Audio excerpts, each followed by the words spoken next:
Kerry joins us now, and it's a tough watch. I mean, even we're sort of trying to talk to you during that, so you didn't watch it, because it's difficult to watch back, especially when you're being so open and so honest. Yeah, I think I don't really like watching myself cry on TV, and that's all I seem to ever do these days. I'm a blubbering mess. It's just, you know, it was a really, really tough show to do. What made you want to do it, Kerry? Oh, I think at the time, what I want people to get from this show, I don't want this to be a negative thing or trouble. I'm not a troubled person, I'm really not. You know, or car crash or poor Kerry or how depressing it is. I want this to come across as a really positive thing and as a success story more than anything. A success story because of how your life started and what you went to get to where you are now. Yeah, I mean, also there's so many people out there, hopefully, who will be watching the show, who have had so many same issues as I have, and also as what my mum has had. And I know my mum's at home and she'll be watching this, and my mum looks on this show as a negative thing and it brings up all her bad past. But I also look at my mum as a success story as well.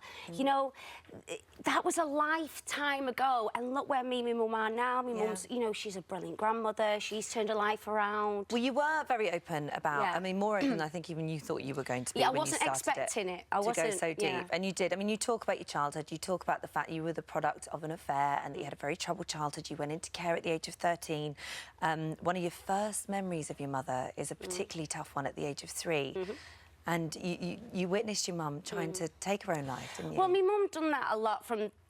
People have to remember that my mum never did anything like this because she was a bad person or the fact she was a bad mother. I don't think anyone would think that. I want, you know, because my mum gets really sensitive about this. My mum had a lot of mental health issues. Yeah.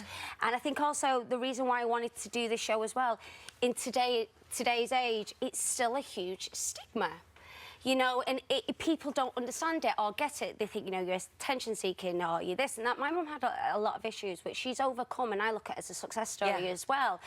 And that was something that happened, you know, throughout my life. That was my mum's kind of release of...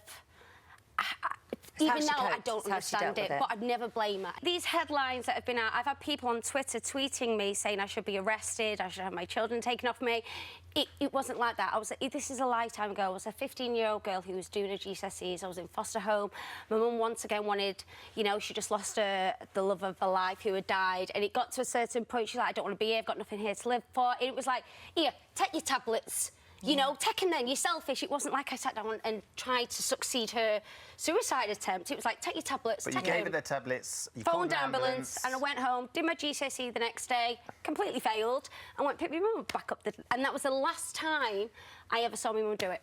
And I guess you take that story out of context and you write it down, it becomes a very different thing. But this is a long line of years and years and years of a child living with this and going through this. I think as well with me, it was also a kind of scare tactic with my mum. Yeah. You know, my mum's never done anything like that since. And something that you yourself have thought, I am never, ever going to do that. And you have quite an unusual way of making sure this never happens, and you've had the girls... Twisting my wrists. Yeah, you've had the... Go on.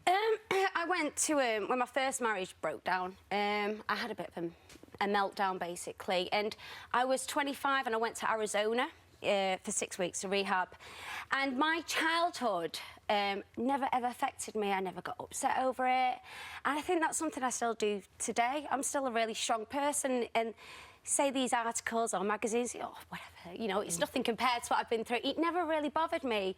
And when I went to rehab, it was like you're an onion, and they peel back all these layers to get you right down to the root. And you just... It just came out. Oh, I've got no goosebumps play. And it's really... You get really connected to the earth, and you think, oh, my God, this really happened. And you talked about codependency, whether it's learnt behaviour, is it genetic? And I remember having a biro, and I just went through it all, and unfortunately I had a dorm girl sharing a room with me who also slit her wrist that same day. I opened up about it all, really uncanny. So you saw her actually slit her wrist? No, she asked me for a razor. I didn't know she was a self-harmer to shave her legs. I just opened up about everything, gave her the razor, and next thing you know, it was like history repeating itself, and I was like, oh, my God. And I had a biro, and I just wrote Molly and Lily on my wrist, and, you know, I went and got them tattooed. Not that I would ever do anything like that. But one of the reasons is that if you ever got to that point, the first thing you'd do is you'd look at the girl's names. God, I'm a really selfish person, to cut through their names and whether it was genetic and it was something that I'm going to have no control over. Well, it's definitely not. Touch wood, no, you know, it's not like that. Also, one of the other stories that came out during all of this that people seem to have focused on is your relationship. And at the time when you filmed, you were single. And I mean, the show was over a year ago. It was over a year ago. Yeah. But things that you said about Judge, you said you still loved him, but you're happier on your own. You don't get anything from him. You're back together now. Is that quite difficult for him to hear those things? Yeah, well, we won't be watching the show. Right. I don't want...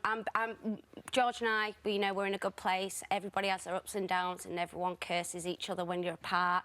Mine's very well documented, unfortunately. I'm giving my marriage a go and I'm very happy about that. I won't be watching the show because it's a very... I know it's a success story. I know it is. I know people will watch it and go, wow, I can overcome that. If you enjoyed that, there's more of the same right here. And make sure you subscribe so that you never miss the best moments from this morning.